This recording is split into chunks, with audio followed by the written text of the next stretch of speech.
It's a Minefield is a weekly audio program where we talk getting the most out of life with mental health challenges with fun and love to be enjoyed by the whole community. On It's a Minefield, we speak with well-known and not so well-known Australians about the issues that affect us as we live with these challenges. It's the mad leading the mad. We're pretty in sync with each other.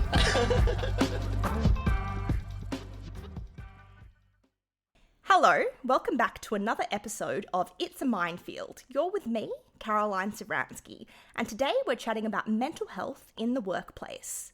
Although 1 in 5 Australians will experience a mental health problem each year, nearly half of all senior managers believe none of their workers will experience a mental health problem at work. This shows workplaces may be a bit out of touch with the fact that mental illness is the third leading health concern in Australia, and will definitely make an appearance at work with many employees. Today we chat to Alexandra Rowe, who is an Assistant State Inspector in the Psychological Health and Safety Team at Safe Work New South Wales. Safe Work New South Wales is New South Wales's workplace health and safety regulator, where Alexandra puts a great deal of work into providing education and practical advice in relation to psychosocial hazards. Thanks so much for joining us today, Alexandra. Oh, thanks for having me, Caroline. It's a pleasure to be here. What are some of the issues facing Australians with lived experience of mental health challenges when they're at work? Well, there are at least two main issues that we see workers with lived experience of mental health are facing at work. One is stigma, and two is a lack of appropriate support from their manager or workmates when they may be struggling with work-related concerns such as workplace bullying or conflict, or non-work-related concerns such as illness, financial, family stress. Just to mention a couple of examples there. Stigma is really indicative of a workplace where either no awareness or even maybe lower levels of awareness about mental health or mental ill health. And this can make it hard for someone with lived experience to build trusting relationships at work. And it can affect whether they choose to disclose their lived experience to a manager or the workplace more broadly. Trust is really such an important factor because it's when a worker is struggling at the workplace and needs support, it facilitates any assistance the workplace can give to the worker at the earliest possible opportunity.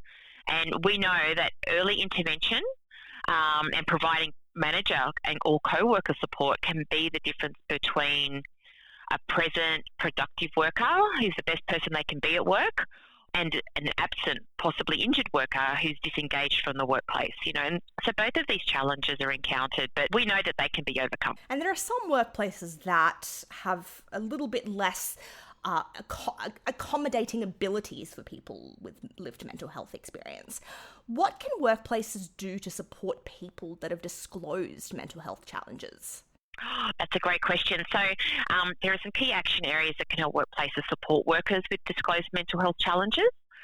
The first thing they can do is maintain confidentiality about the information that has been disclosed to the workplace by the worker. So it might be the case that the worker has disclosed their mental health challenges to a particular manager or a particular colleague. So it's important that whoever receives that information maintains that confidentiality in accordance with the worker's agreement. The next thing the workplace can do is build their knowledge about mental health and mental ill health, knowing the difference between these and raising awareness within the workplace by educating all levels of the workplace, from your business owners and directors down to managers, supervisors, and all other workers in the workplace is really important. And thirdly, the workplace needs to understand what factors at work, which we call psychosocial hazards, are present in the workplace that the worker may be exposed to. Psychosocial hazards are aspects of work and situations that may cause a stress response for workers or people more broadly, but which in turn lead to psychological or physical harm. Psychosocial hazards stem from the way that tasks or jobs are designed, the way they're organised, managed, supervised, also the equipment, work environment, or requirement to undertake certain duties in a physically hazardous environment. And they also include the social factors at work, the workplace relationships, and the social interactions that we have through work. Most commonly, psychosocial hazards include role overload, where there may be too much to do in a specific time frame, or there are limited resources to get the work done in that time frame. Workplace bullying is very common, and a lot of people are familiar with that terminology. We also see poor procedural justice, where workplaces and their processes are inadequately or inconsistently applied. the processes that they follow are really important, that everyone's understanding what they are. We also have things like harassment, which includes sexual harassment, which is very topical today, and workplace violence.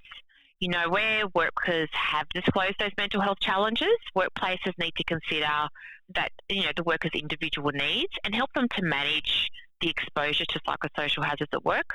A simple example of this could be providing flexible work arrangements for a period of time or providing help to complete tasks. So you mentioned a couple of things that can be done to support mental health and psychosocial hazards in the workplace. In your personal experience, do you find the Australian workplace culture is accommodating of all of this? I can't speak for the Australian workplace culture. There are lots of reports that have been done to look at mental health at work. And we know in New South Wales, at the beginning of 2019, we released our Mentally Healthy Workplaces strategy. And we knew then the data was telling us that approximately 80% of businesses were taking little or no action in relation to mental health at work. But now we have a much brighter picture 3 years down the track, and it's looking that businesses are understanding how to achieve that. We've still got a way to go, but it's a much brighter picture than what it was a few years ago. What recourse does someone have if they feel like they've been discriminated in the workplace due to their mental health? Well, all workplaces should have an internal process to report concerns about their workplace and how those concerns will be actioned in the workplace. So it's good practice to make sure that these processes include timeframes for responding and clear outcome procedures for the worker. Reporting concerns could involve as simple as telling your supervisor, or more formally, such as lodging a workplace grievance or a hazard report. Whatever process you choose, it needs to be accessible for the worker, and it needs to be confidential. So if a worker's tried to raise concerns internally without success, they may need to consult an external agency to seek advice or lodge a complaint. And that's where agencies such as the Australian Human Rights Commission come in, Anti-Discrimination New South Wales, or even the Fair Work Ombudsman, who look after paying conditions.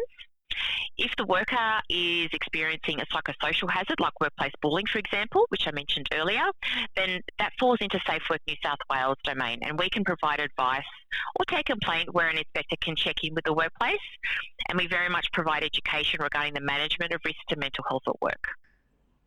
So there's a lot of things that, management and policies and procedures that can be implemented that really advocate for people's rights. What do you think can be done with fellow employees and sort of the atmosphere of the workplace that can create a more inclusive work environment for people living with mental illness? Oh, look, inclusivity is such an important aspect of work for all workers, and it helps to bring out the best of us at work, which means that the business and the worker are going to benefit from that work relationship. So, number one, inclusivity starts at the top, with leaders setting the scene for a respectful workplace for all workers. Leaders have such an important role in encouraging, supporting, promoting diversity and inclusiveness, and mental health and wellbeing. My top tips for an inclusive workforce would have to be get to know your colleagues and make that time for conversation, particularly during this time around COVID, where many of us are working remotely. But make that time. It's really important. Treat people with respect and dignity. Encourage open discussions about mental health at work. Break down that stigma that we mentioned, those barriers that I mentioned earlier. Those discussions around mental health and work help to bring, people to life, and it helps us to understand each other as work colleagues and as business owners, and looking after our workers. And recognise the efforts and contribution of others, helping to make people feel validated, understood, heard in the workplace when they're raising their concerns in that informal or even more formal process that I mentioned earlier. You really don't have to spend a lot of money, Carolyn, to create an inclusive workforce. It's actually quite simple and very straightforward, but it starts at the top. The whole idea of diversity and inclusion is that people from different backgrounds and different experiences can bring things to the workplace and ideas that create things that wouldn't be there if everybody was the same. So, on a bit of a different note, what actions can workplaces put into effect to not just support people with lived mental health experience, but make them thrive? Get their experiences and all the things that they've gone through and perhaps a different way of thinking and actually channel it into really making the diversity of the workplace flow really well. I really think that workplaces for particularly those workers with a lived experience, making sure that there is a process where workers can raise those issues, be it a safety issue or not. I think there's a benefit to the business and a benefit to the workers of having a psychologically safe space, if you like, to be able to raise concerns, to be able to ask questions, to be able to share individual experiences. And that all makes for a safer workplace, and it makes for a healthier workplace. But what other tools and resources are available to workplaces and employees and staff to better understand mental health and break down stigma? The Mental Health at Work website, you're going to find things like direct practical coaching, where businesses, up to 200 people employed, can receive one-on-one coaching services to provide information on mental health at work from an expert on any issues that might arise to support workers and to provide that safe and productive workplace. So that's an excellent service. We also have some fabulous training from the Black Dog Institute around mental health training. So that has self-paced e-learning modules and strategies to recognise and manage mental health. And that's broken down into managing for team wellbeing training for managers. So that's going to help the people leaders and the team leaders so that you can have those conversations that we've been speaking about today. You can have those conversations with team members about mental health. You can learn how to design healthier workplaces, and will help you to have those to spot those early warning signs of mental ill health and what to do, exactly what we were talking about earlier, Carolyn. And we'll also touch on your legal responsibilities as a manager in the workplace, so that you can provide support where needed and where available to your workers. They also have on that website a new Leading a Mentally Healthy Workplace training, and that's for business owners, employers and executive leaders. And that's really about developing strategies for mental health at work and how to embed them into the business, I guess, more broadly. And that's going to draw in, I guess, your inclusiveness and diversity strategies and help them to design those healthier workplaces as well. And we also have a lived experience framework on the Mental Health at Work website. And that talks about, it really sets out a blueprint that supports more collaborative approach and other ways to engage with people who have a real life experience with mental health. And I guess the last thing would be the Recovery at Work toolkit. So we know that some workers do experience work-related psychological injury, and that means that when they go back to the workplace, they're going to need support to make sure that they can get back to working how they used to before.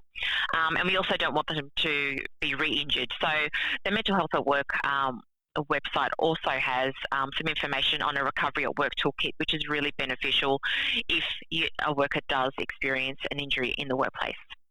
It's really interesting hearing you call it an injury. It really puts it on par with any physical injury that you can get in the workplace. So it's interesting and inclusive language. It's really good. Well, it's Caroline. It's really interesting. The work health and safety legislation. It sounds really boring, but there is a real emphasis on physical injury, and I think it's really easy for workplaces and I guess the public more broadly to talk about physical injury, but the legislation also talks about psychological injury. So we talk about psychological health and safety and physical health and safety. The legislation for workplaces defines health as both physical and psychological. So it's the psychological aspects that many workplaces and workers have more difficulty in talking about. And so really the spirit of the Mental Health at Work website and the resources that we have at Safe Work New South Wales around a code of practice for managing psychosocial hazards at work, those tools and resources are really about helping businesses to break down the stigma and understanding that psychological injury and physical injury can both occur, and we need to be mindful that we look after our workers as a whole, and we're not partitioning and segmenting or hiding away from the physical. We're not hiding and segmenting or hiding away from the psychological aspects of work when we know that, particularly in New South Wales, that we have some quite alarming statistics around the workers' compensation and injury claims for psychological injury. So my motto is physical and psychological together. And we need to look after all workers, and those that have a lived experience with mental ill health may need additional support, but we need to break down those barriers so that stigma is not a barrier to help seeking for anybody. I love that language. I really do. Do you have any final messages for our listeners about managing mental well-being in the workplace? Well, my final message, Caroline, would be all workers have a right to be safe at work, and fostering an inclusive workplace culture is so achievable. So achievable. I'd encourage your listeners to visit our Mental Health at Work website for advice and resources and free programs. I can't recall if I mentioned earlier, but all of the programs on that website are free. And also, I'd encourage your listeners to reach out to Safe Work New South Wales if you need assistance on 13 10 50, or have a look at our website. We've got lots of information there. We spend so much of our time at work. It's just essential that workplaces take the time to understand the important role that they play in preventing ill mental health. And I would like to encourage everyone to check in on each other, particularly during these COVID times, to make sure that we are connected and that we are seeking support where necessary. Thank you so much for joining us today. We just heard from Alexandra Rowe, who's the Assistant State Inspector in the Psychological Health and Safety Team at Safe Work New South Wales, which is New South Wales' workplace health and safety regulator. Alexandra is also an advocate for taking a holistic approach to work health and safety to create and maintain not only physical but also mentally healthy workplaces across New South Wales. Thank you so much for joining us today. Thanks, Caroline. It's been great to talk to you today. I love conversations like this, and I hope we can have another one in the future.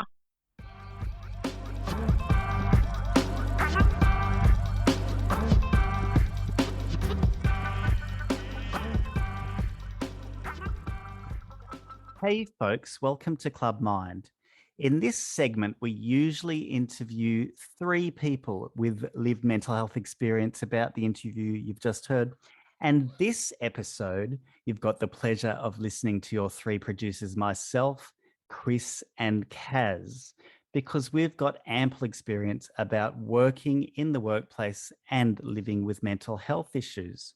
So, what do you guys reckon? Well, I was going to ask you because I just did that interview, so I want to know what you guys reckon. Well, I'm so what I thought about is I work for the government, so I work in health, and I've worked in lots of places. And when we do training around WH&S, it's almost always about how to pick a box up or how to avoid cords on the floor. So they're very obvious WH&S issues, but when you're talking about emotional safety or social safety, it's quite different. Has that been your experience? I bet you know how to pick a box up really well. Look, I've got a master's in picking up boxes. So many like OH&S courses around that, as I'm sure we've all done. But yeah, like mental health is it's a trickier one to talk about because the hazards aren't always evident. Yeah, I guess like different things affect everybody different emotionally. So it's not as easy to spot a mental hazard. Like what causes mental distress for one person mightn't for the other person or for other workers. So it's really hard. So how do you reckon you do training in mental health safety? You did ask Alexandra, Kaz, about how workplaces could ensure that. Have you had the experience of emotionally unsafe workplaces? I can't say that in my younger years, when I've worked at pubs and clubs and stuff like that, I would say yes. There were things that happened that were a bit daunting for an 18, 19, 20-year-old. Working in this field, I've felt a lot of support. At the same time, like, I feel both optimism and a slight bit of pessimism of how mental health is handled in the workplace. And it's amazing that there are all these procedures and legislations and rights for people with mental illness. And that's amazing that I would be able to take a week off work and say it's for my mental health and I can't be fired, and the managers have to smile and say, all righty then, whatever you got to do to feel better. But am I going to get a promotion when it comes time for it? Am I? Or am I better off just saying I've got the flu and we can all just pretend it's not happening? Nowadays, it's way better to say you've got the flu, surely. That's legislation. Have you felt safe? Have you done that in workplaces before? Said, I need time off because I'm not feeling mentally there? No. So the legislation's there, but tell me about that, Chris. I've never, I guess, the most I've had in terms of time off because I wasn't coping mentally has been, probably a day or two. And even then I would only tell like management and people I trusted in the workplace that it was for mental health. Everybody else, it was just like, oh, I had a migraine, I had, food poisoning, I had whatever, like some sort of, typical kind of excuse.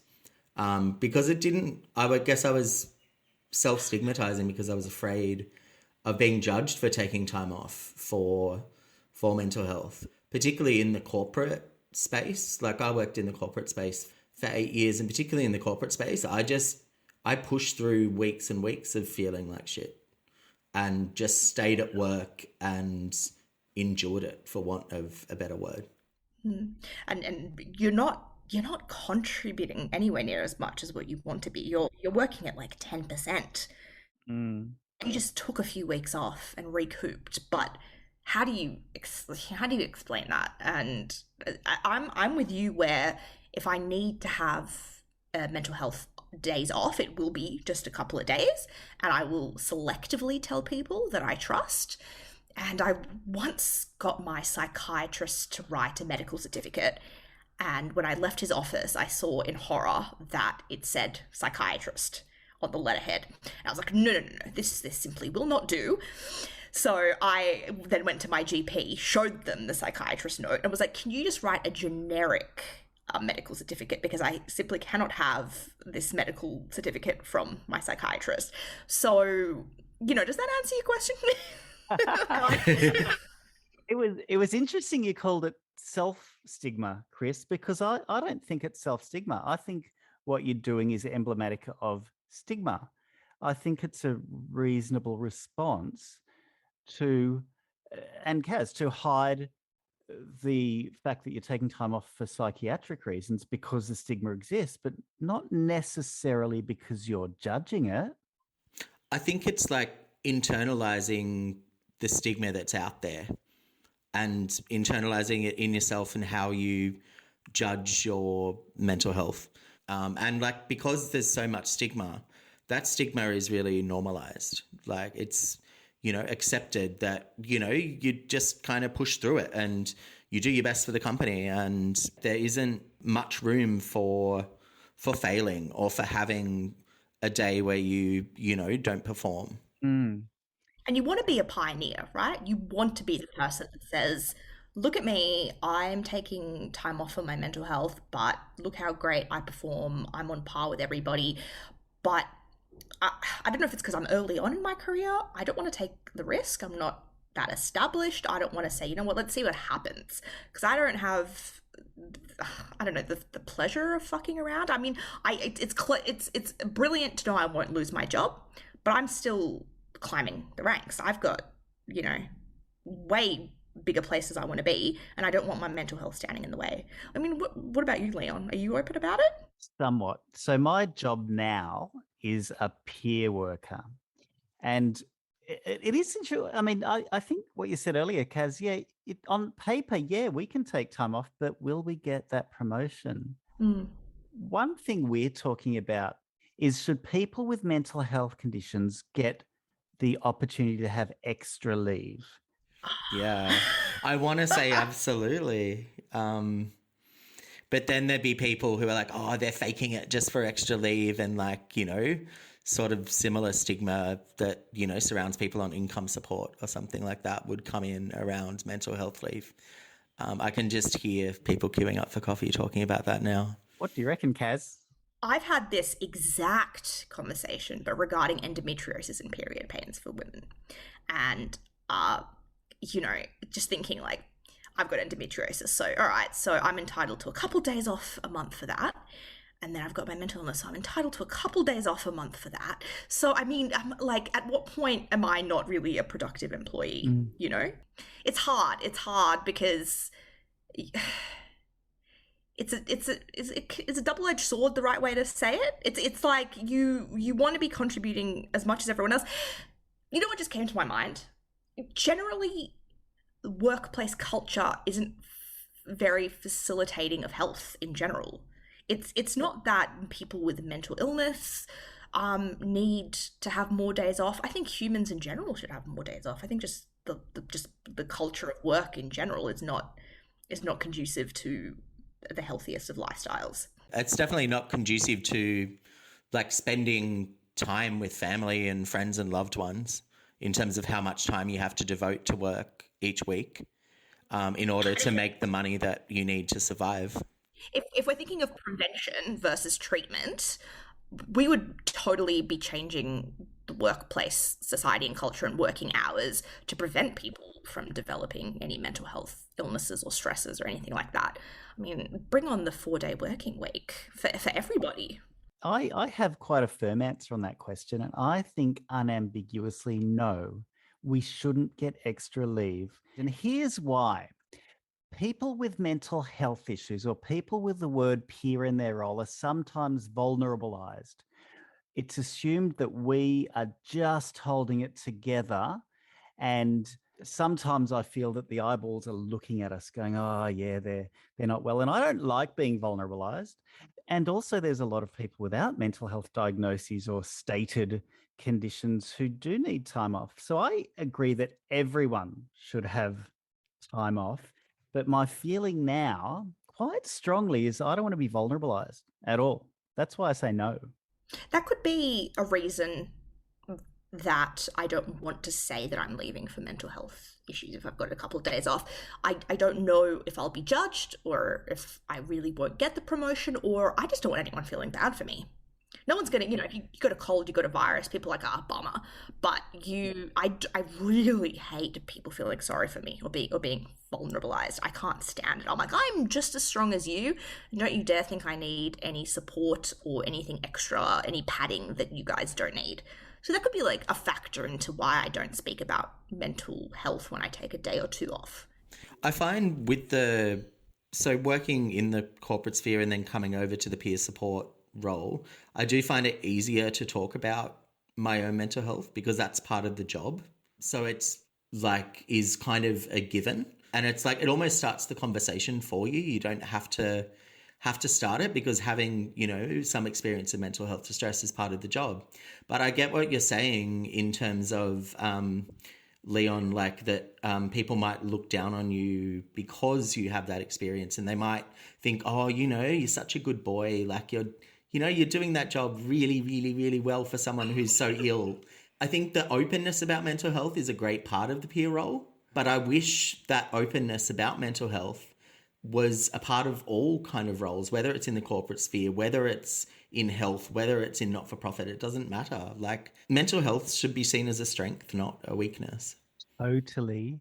I think in some levels, I think it is not only our jobs to disclose if we're peer workers, but it's also our jobs to kind of advocate for the discussion around mental health for everyone, I think there is an opportunity to be pioneers.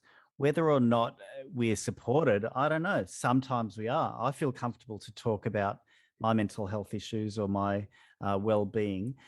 But I also want to make space for those without the word peer in their title, or those who cannot disclose, and many clinicians can't disclose because of their occupations. I'd like to make space for them to be able to say that too. Yeah. Make mental health an acceptable thing to talk about generally, whether you have peer in your title or not. And not for it not to be seen as like a weakness or as something that inspires pity. You're a human. You have ups and downs, and you've had a lot to struggle with at times. The three of us all work in mental health and are surrounded by people with generally higher than average mental health literacy. When we're talking about like all the policies and procedures and legislation for mental health in the workplace, you've mentioned corporate, Chris. I'm also thinking like the work culture is such a social atmosphere as well. I'm thinking of like a young tradie going to work, and yes, he or she might be protected in their job, but what's going to happen if they don't have any mates? You know, who are you going to sit with at lunch? You're going to be left out of hanging out at the pub in the afternoon. Like what I was trying to get at in the interview was, yes, then you might be protected in your job, but how do you thrive in the job? How do you make sure you still got friends, that you're included socially in the workplace, that you're not left out? Absolutely. I think like what you were saying about social connections, like that's such an important part of work. And honestly, it's something that I'm grateful that during this lockdown, I'm not missing out on those social connections through work, because, you know, I'm working for New South Wales Health, and it's an essential role. So I'm still able to maintain social connections with my colleagues and with consumers as well. And honestly, that's such a big reward, and that's improving my mental health. Like me interacting with colleagues and consumers every day, or like the 5 days that I work, is improving my mental health and helping my loneliness during this time.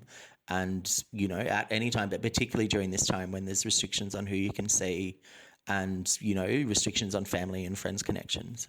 I totally agree. Like our social health, our social life in practice is often spent at work, and we do need to be supported, you know, and I'm sure that there are some workplaces, as you were saying, like tradies perhaps, but you couldn't disclose mental health issues. But I've got a one up for you. Say you're struggling, as I have many times, with alcohol or other drug issues. Now, people who are sometimes need to take time off work. Do you think you'd be comfortable if you asked to take time off work because you're struggling with drugs? God, no. No. No. Not even alcohol. Totally. I agree. No way. Yeah, I couldn't do it. It's interesting. We talk about the stigma attached to mental health, which is absolutely there, but imagine the stigma relating to drug use, illicit drug use too. It's so much more, you know? I struggle with, you know, illicit drugs or any drugs is like often linked in with mental health and trauma and things like that. So I don't understand why there is even more stigma around substances than there is mental health. Like if you're battling both, like, Jesus, that's a lot to come up against. I just imagine you hypothetically tell your managers, I'm taking a couple weeks off to detox from, I don't know, cocaine. I just imagine the first thing they think is, have you been taking cocaine while at work? Or I can only turn up at 10 o'clock because I have to pick up my methadone at 9 and the clinic opens at 9. Could you imagine? Never personally experienced that, like in the workplace. So, I mean, I just don't even know how it would be received by colleagues and management. I've never been in that situation in the workplace, but I'd be worried if I was that it, or whether it was a struggle with alcohol or anything, that it would be seen as like a disciplinary thing, and that I would be somehow like reprimanded or punished, you know, or my performance would be, as you were saying, Kaz, like reevaluated. It's like, oh, were you on cocaine then? Were you drinking then? Like back, you know, XYZ, is that why you screwed up this particular part of the job? Like, I feel like it would put my performance right under the microscope. Yeah, to just make yourself super vulnerable. I was gonna say one last thing. After my suicide attempt, when I came back to work, it was all like, "Hey, great to see you," blah blah blah. By the way, we need to get a medical clearance from your psychiatrist. Make sure that you can come back to work. And that was so degrading. It's like, I get it for legal reasons. You gotta get me signed off that I'm okay to come back to work. But it's like, never had to be signed off to come back after a flu or an operation. But mental health, that's, just between us, you got to make sure you're okay to return back to work. That was so embarrassing. This isn't stigma, but it's a bit of stigma. So, I hope that you meet it. Well, if you do injure yourself, they want compliance. They want to make sure that they've done everything necessary. But I've had exactly the same, Kaz. Anyway, as usual, it's great to chat with you guys and kind of do a bit of a hangout mid-season. So thanks for joining Club Mind. Today's topic has been mental health in the workplace. We hope you enjoyed, and we hope that you can take some strategies into your workplace. And if you're unemployed, well, God bless.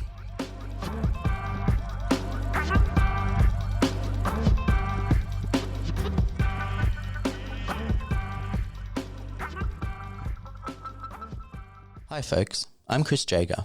On today's episode, we're going to be talking with Narelle Fraser.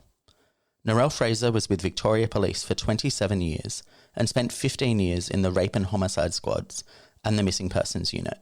Narelle also devoted a significant portion of her career to working as a key investigator in the division that handled sex abuse and child sex offences.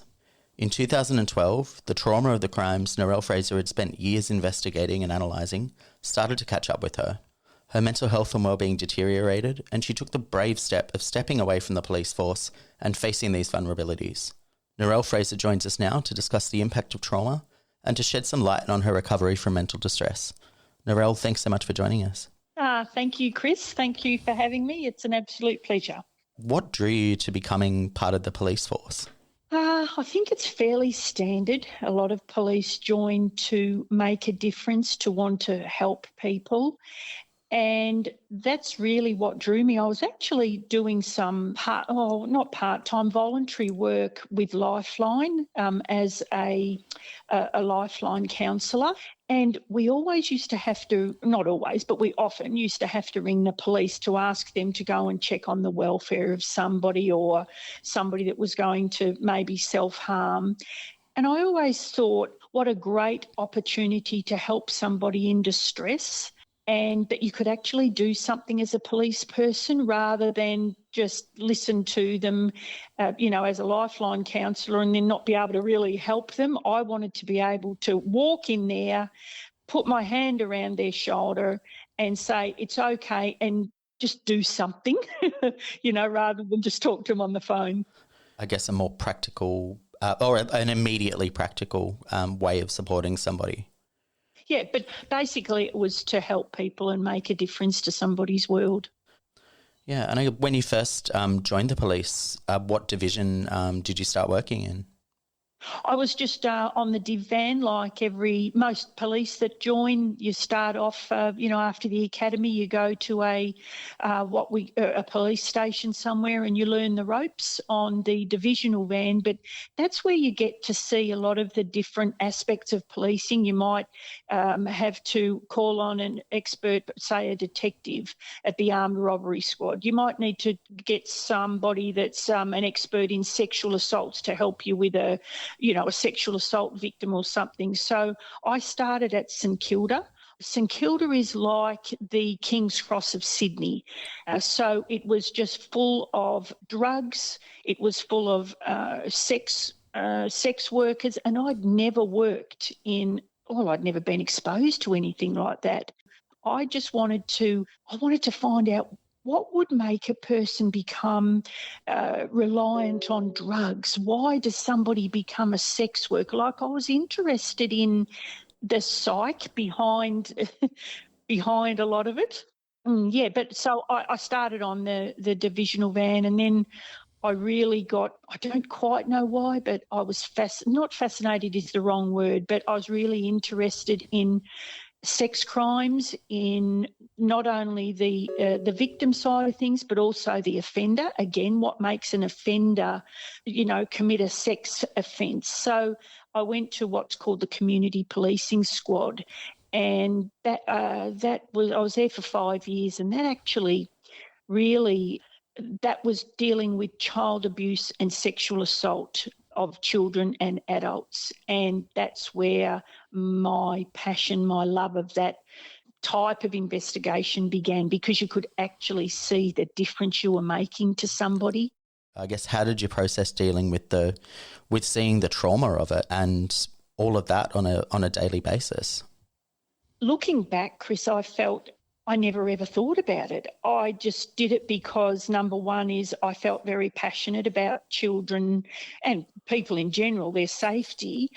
But that was my driving force. And I never really thought about the emotional side and the damage that, if I keep doing this, what it's going to do. I just loved it so much. This sounds ridiculous, but I just loved it so much and got so much out of it that the mental health side, well, number one, this is back in the early 90s, and it just wasn't even considered. It wasn't talked about. It wasn't even thought about. So I was affected by a lot of them, but I realised it was what I wanted to do. And I thought, if I can't do this, what else am I going to do? I wasn't interested in going to the armed robbery squad or the arson squad, or I wanted to be involved with victims of horrendous crimes, which sounds ridiculous. Yeah, so I didn't really think about the mental health side. But as you said before in your introduction, it took 27 years for that all to come to a head. But up to that 27 years, I never even thought about it. You mentioned the culture of the workplace in the 90s, and you said that it seems like mental health didn't really have a consideration for any of the police involved in this kind of work, or for any police involved in any kind of work. Oh, absolutely. In fact, it was, if I showed any kind of, I'm not going too well here, or if I showed any type of emotion, it was very, very quickly got out of me, as in, come on, phrase, like, pardon me, but they'd say, harden the hell up. So it was discouraged. It certainly wasn't encouraged. And if I did say I'm struggling or I'm not managing too well, yeah, you'd almost be ostracised. And so you kept it to, even if you were, you would keep it to yourself, because you were looked upon as weak and and unable to cope. And that was just the worst thing in the world, being a cop. Was there like a particular case, I guess, or a breaking point when the stress and the trauma of it all did become too much, and you realised that you weren't able to cope with it anymore? Oh, definitely. I'd been working for, say, 25 years, and I was working at a sex offence and child abuse investigative team, on a team, and I'd been doing this for years. Yeah, so what happened was I had done, unfortunately, probably hundreds of warrants and interviews of pedophiles. And this particular job, and don't worry, I won't go into it very much, but this particular job I did, I found with a warrant, I found 1,700 child pornographic videos. And what we have to do, and I think it's changed now, but at this particular time in 2012, to save everybody having to look at these horrific videos or photos or whatever you found in relation to pedophilia, what you would do is the police would look at them and the police would grade them from 1 to 5. And look, I understand somebody has to do it. And so what I did was I had to grade these videos, but I'd never seen such vile, offensive, I'd never seen anything like distressing like these videos. And they were videos, not photos. And there were 1,700 of them, and it took me a couple of days. And I remember a couple of times I found that my reaction, I couldn't control my emotions. And so I'd look at something and I'd go, and put my hand over my mouth, and I'd feel like being sick, and I had to go outside. And And after a couple of days of doing that, I had a terrible night's sleep. Because I had to travel to look at these. I had to go down to Melbourne because I live in country Victoria. Anyway, I came back to work, my normal work, the following after 2 days of that, and something had shifted, something had changed in me. I don't know what it was, but I felt different. And not good, like almost like I was just hanging on, but I didn't know what it was, right? And then a couple of days later, I had a committal for a rape, and a young woman was up in the witness box, and I was the informant. And as an informant, you have a lot of responsibilities with a committal for anything, but this was a rape. Mm-hmm. And, you organise witnesses, you organise evidence, you organise all sorts of stuff. And I remember sitting behind the victim in the court, and she was being hammered by the defence. She'd been raped by 2 men, and so the 2 men had barristers asking this young girl questions. And the poor girl, she was just so distraught. And I remember thinking to myself, but I thought to myself, this is bullshit.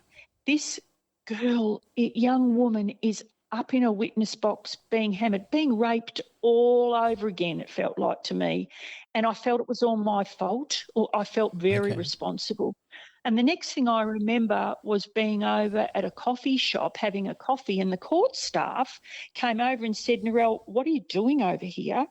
The prosecutor's looking for you, the magistrate, the defence.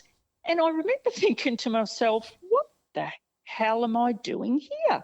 I'm supposed to be in a courtroom being there, and I'm over in La La Land having a coffee.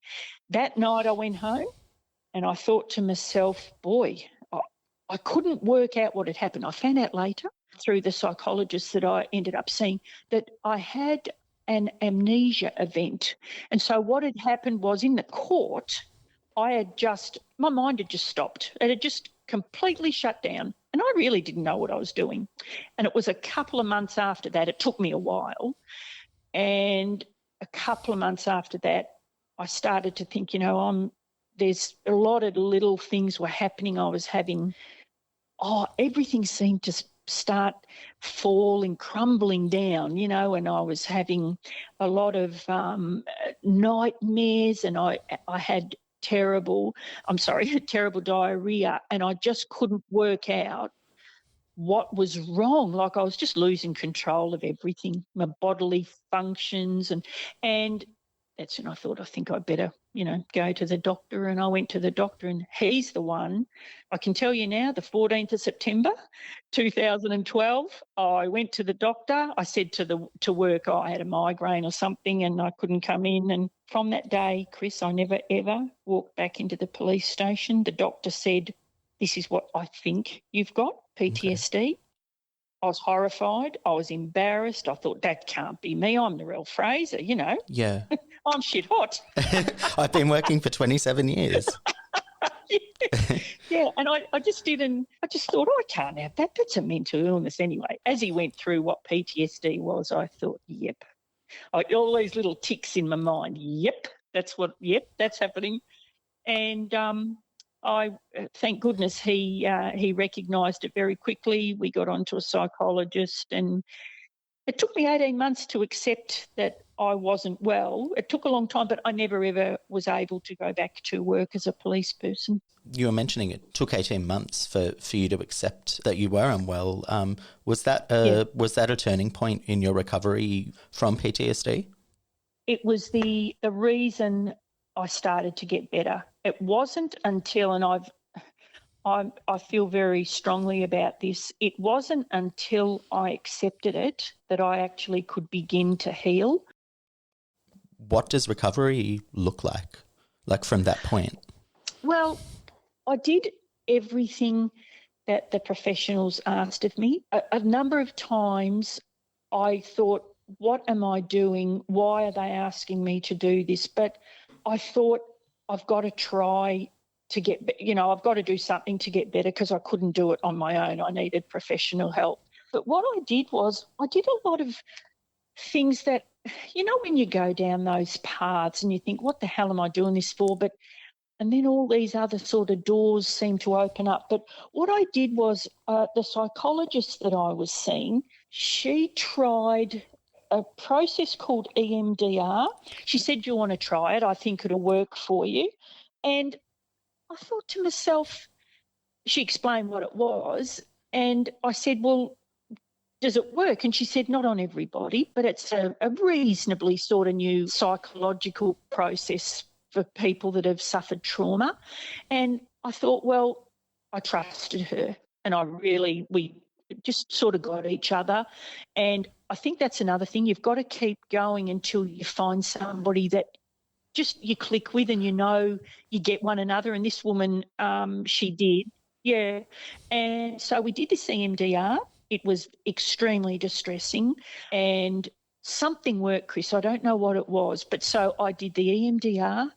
She gave me a couple of CDs to listen to, mindfulness CDs. I listened to them. I did that. I meditated, exercise. And what I did was I surrounded myself with positive people. And I found that being around a lot of police, there's a lot of negativity with, how they're managing their jobs and all that. And I just couldn't afford to start going down that road again where I felt negative thoughts, as in you just hear negative stuff. So I don't know what worked, but I did all those things, and that's when I started to get better. And I found, unfortunately, that by extricating myself from my police colleagues, which was so hard, but I had to do that because I found that by talking to them and being with them,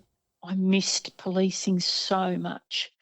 And another thing that the psychologist taught me was I learned to change my mindset. So instead of, for instance, thinking how much I was missing the police force, which I was, I still do, but how much I was missing it, she taught me to think about, completely change my thought process to what I'm not missing. Instead of what I am missing, what I'm not missing. And so I started to think, I'm not missing night shift. I'm not missing being so tired. I'm not missing being so angry. I'm not missing going to fatal car accidents. I'm not missing dealing with traumatised people. I'm not missing seeing deceased babies, and it really worked.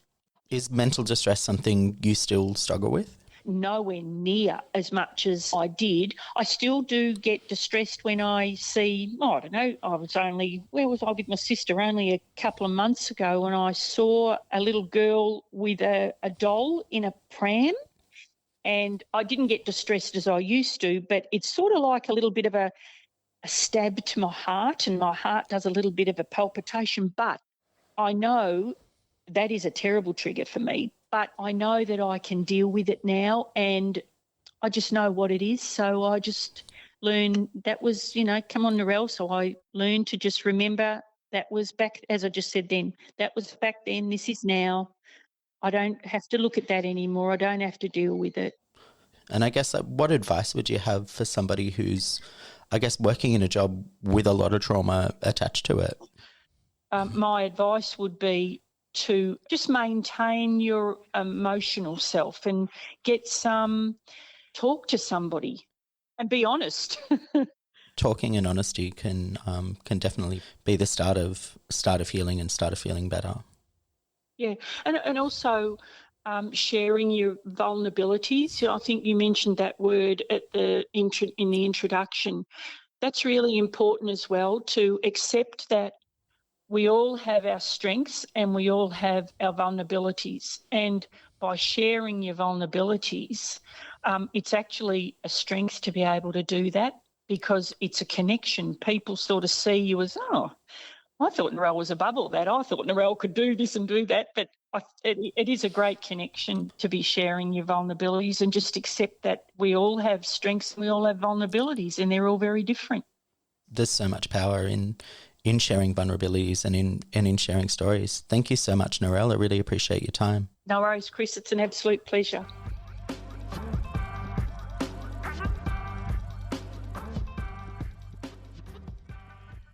Thank you for tuning in to It's a Minefield. This program has been kindly funded by the Mental Health Commission of New South Wales and broadcast on community radio station 2RRR in Sydney.